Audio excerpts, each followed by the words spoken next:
चलते हैं जहां पर प्रधानमंत्री मोदी रैली को संबोधित कर रहे हैं। लहराया गया। 70 देशों के भारत में नियुक्त प्रतिनिधियों ने, राजनयिकों ने पूरे कुंभ क्षेत्र का दौरा किया, यहां के अद्भुत वातावरण का आनंद लिया। इस तरह के प्रयास कुंभ की वैश्विक लोकप्रियता बढ़ाने में और सहायक सिद्ध होंगे।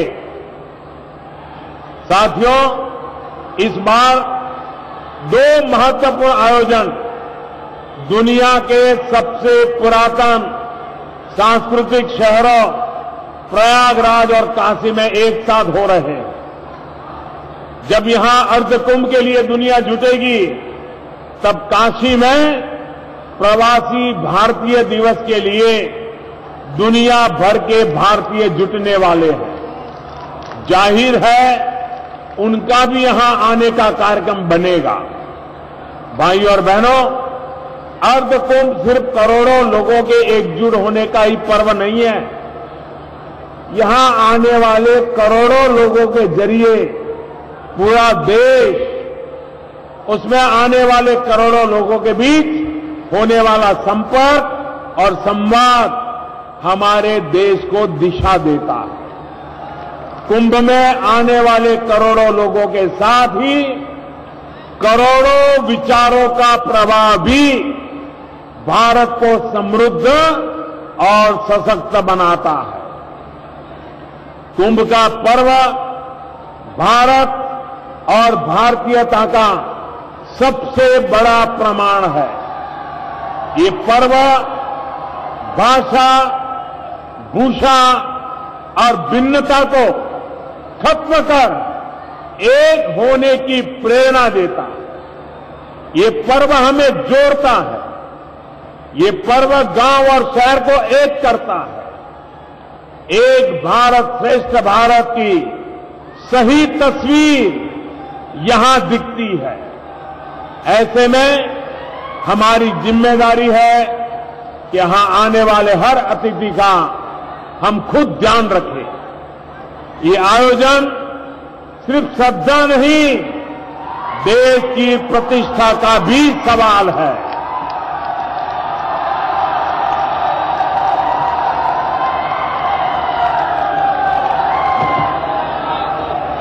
हमें ये सुनिश्चित करना है कि भारत की एक नई तस्वीर, उसे लेकर के दुनिया यहां से वापस जाए। इस दौरान दुनिया भर के हजारों छात्र यहां की मैनेजमेंट के बारे में सीखने पढ़ने भी आएंगे। दुनिया की सबसे बड़ी मैनेजमेंट यूनिवर्सिटी इस आयोजन की विशालता, विविधता और सफलता पर बच्चों को मैनेजमेंट के गुर सिखाती रही है। साथियों, भारत की पहचान हमारी सांस्कृतिक विरासत से है, ज्ञान के भंडार से है। इसी शक्ति से दुनिया को परिचित करवाने के लिए स्वामी विवेकानंद समेत तमाम महर्षियों ने अपना जीवन समर्पित कर दिया। बीते 4-4.5 वर्षों से केंद्र सरकार भी ये निरंतर प्रयास कर रही है कि संसाधनों के साथ साथ देश की सांस्कृतिक और आध्यात्मिक विरासत का भी प्रभाव बढ़े।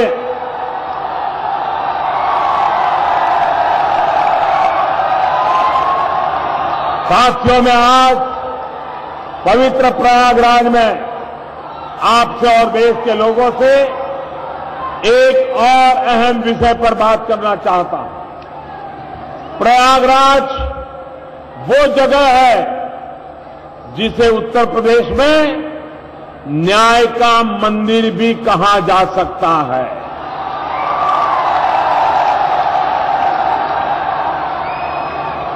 बीते कुछ समय से जिस तरह एक बार फिर न्यायपालिका पर दबाव का खेल शुरू हुआ है, उस स्थिति में देश को, आज की युवा पीढ़ी को सतर्क किया जाना बहुत आवश्यक है। साथियों, देश पर सबसे ज्यादा समय शासन करने वाली पार्टी ने हमेशा ही खुद को हर कानून, न्यायपालिका, संस्था और यहां तक कि देश से भी अपने आप को ऊपर माना है। देश की हर उस संस्था को, यहां तक कि संवैधानिक संस्थाओं को भी इस पार्टी ने बर्बाद कर दिया, जो उसकी मर्जी से नहीं चली, उसके इशारों पर काम करने को, झुकने को तैयार नहीं हुई। भाई और बहनों, इसी मनमानी की वजह से हमारे देश की न्याय प्रणाली को भी कमजोर करने का प्रयास किया गया। इसका सिर्फ एक कारण था कि न्यायपालिका उन संस्था में से एक रही है जो इस पार्टी के भ्रष्ट और निरंकुश तरीकों के खिलाफ खड़ी रहती है। इस बात को प्रयागराज और यूपी के लोगों से बेहतर कौन जान सकता है कि कांग्रेस को न्यायपालिका क्यों पसंद नहीं है। यूपी के लोग वो दिन याद करें जब इस पार्टी की सर्वोच्च नेता द्वारा यहां जनमत को अपमानित करने का काम किया गया। क्या ये लोकतंत्र का अपमान नहीं था? साथियों, देश वो दिन भी नहीं भूल सकता जब प्रयागराज के हाईकोर्ट ने सत्य और संविधान का साथ देकर उनको संसद से, पार्लियामेंट मेंबर से बेदखल कर दिया, तो उन्होंने लोकतंत्र को ही समाप्त करने की कोशिश की। देश पर आपातकाल मर दिया, यहां तक कि देश का संविधान भी बदल डाल दिया गया। कोशिश तो यहां तक हुई कि न्यायपालिका से चुनाव याचिका सुनने तक का अधिकार छीन लिया जाए। साथियों, कांग्रेस के नेताओं की यही प्रवृत्ति रही है। इस प्रवृत्ति में देश की संवैधानिक संस्थाओं को एक पार्टी के आगे हाथ बांधे खड़ा रहने पर मजबूर किया जाता है। जो झुकता नहीं, उसे तोड़ने की कोशिश की जा रही है। ये उनकी सामंती और राजाशाही सोच है जो उन्हें निष्पक्ष संस्थाओं को बलपूर्वक बर्बाद करने को उकसाती रहती है। न्यायपालिका की प्रतिष्ठा को बर्बाद करने, उसे नष्ट करने के लिए ये पार्टी सिर्फ बल का ही इस्तेमाल नहीं करती है, वो छल का भी इस्तेमाल करती है। अपनी साजिश को सफल करने के लिए कपट, प्रपंच, धूर्तता की हर हद पार कर जाती है। न्यायपालिका को लेकर इस पार्टी की कार्य संस्कृति रही है, जब शासन में होते हैं तो लटकाना और विपक्ष में होते हैं तो धमकाना। साथियों, मैं देश को केशवानंद भारती के महत्वपूर्ण केस की भी याद दिलाना चाहता हूं।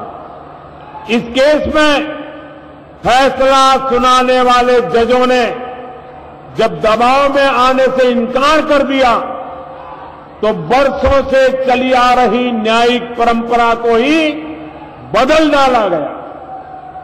सबसे सीनियर जज को चीफ जस्टिस बनाने के बजाय एक ऐसे न्यायमूर्ति को ये पद दे दिया जो वरिष्ठता का क्रम में 3 जजों के बाद आते थे। ये था इन लोगों के काम करने का तरीका, न्यायपालिका पर दबाव बनाने का तरीका। इसी तरह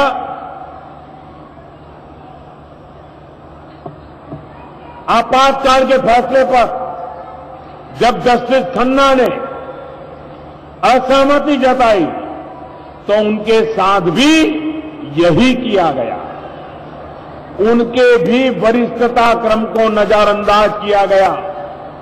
भाइयों और बहनों, अपने स्वार्थ के आगे न ये देश का हित देखते हैं न लोकतंत्र का। इनके मन में न कानून के लिए सम्मान है न परंपरा के लिए। इनके एक नेता का सार्वजनिक तौर दिया बयान तो खूब चर्चा में रहा था। उन्होंने कहा था, हम मुख्य न्यायाधीश उसी को बनने देंगे जो हमारी विचारधारा, हमारे विचारों से सहमत हो और हमारे हिसाब से चले। साथियों, हमारे देश में न्यायपालिका देश के संविधान को सर्वोपरि रख करके काम करती रही है, लेकिन देश इस बात का भी गवाह रहा है कि न्यायपालिका को अपने हिसाब से मोड़ने के लिए कैसे एक राजनीतिक दल द्वारा लोभ, लालच, पद, सत्ता सबका इस्तेमाल किया जाता रहा है। इस दल के पास न्यायपालिका को अटकाने, लटकाने, भटकाने और धमकाने के बहुत से तरीके उनकी आदत है। हाल में ही हमने देखा कि कैसे उन्होंने न्यायपालिका के सर्वोच्च न्यायमूर्ति के खिलाफ महाभियोग प्रस्ताव लाने की कोशिश की। जजों को डराने, धमकाने की ये कोशिश उनकी पुरानी सोच का हिस्सा है। मुझे सुर्खियों में रहा वो वाक्य भी याद है जब इनके एक नेता के एक केस की सुनवाई कर रहे जज से पूछा गया था कि क्या वो नहीं चाहते कि उनकी पत्नी करवा चौथ मनाए। ये धमकी नहीं तो क्या है। भाइयों और बहनों, ये लोग हर संस्था को बर्बाद करने का प्रयास करने के बाद अब लोकतंत्र की दुहाई दे रहे हैं, लेकिन इनका व्यवहार, इनकी साजिशें बार बार ये साबित कर रही है ये खुद को देश, लोकतंत्र, न्यायपालिका और यहां तक कि लोगों के भी ऊपर समझते हैं। अभी 2 दिन पहले भी हम इसका एक और उदाहरण देख चुके हैं और इसलिए मैं आपसे फिर कहना चाहता हूं, सावधान रहिए, सतर्क रहिए ऐसे लोगों से, ऐसे दल से। भाइयों और बहनों, कांग्रेस का इतिहास जितना शाह है, वर्तमान उतना ही कलंकित। सत्ता और स्वार्थ में डूबे इन लोगों और उनके सहयोगियों को न तो देशवासियों से मतलब है, न देश से और न ही देश की आर्थिक सांस्कृतिक समृद्धि से। प्रयागराज से कांग्रेस पर हमला बोलते हुए प्रधानमंत्री नरेंद्र मोदी और किस तरीके से जजों सांस्कृतिक समृद्धि से। प्रयागराज से कांग्रेस पर हमला बोलते हुए प्रधानमंत्री नरेंद्र मोदी और किस तरीके से जजों की नियुक्ति में सीनियरिटी की अनदेखी की गई, अपने हितों के लिए जजों की नियुक्ति की गई, इस बात का जिक्र करते हुए बिल्कुल। और क्या काम किया गया नमामि गंगे प्रोजेक्ट, उस पर भी बात करते हुए प्रधानमंत्री मोदी को आपने सुना। एक छोटा सा ब्रेक ले लेते हैं। इंडिया रिपोर्टर में इस वक्त की हेडलाइंस पर नजर डालते हुए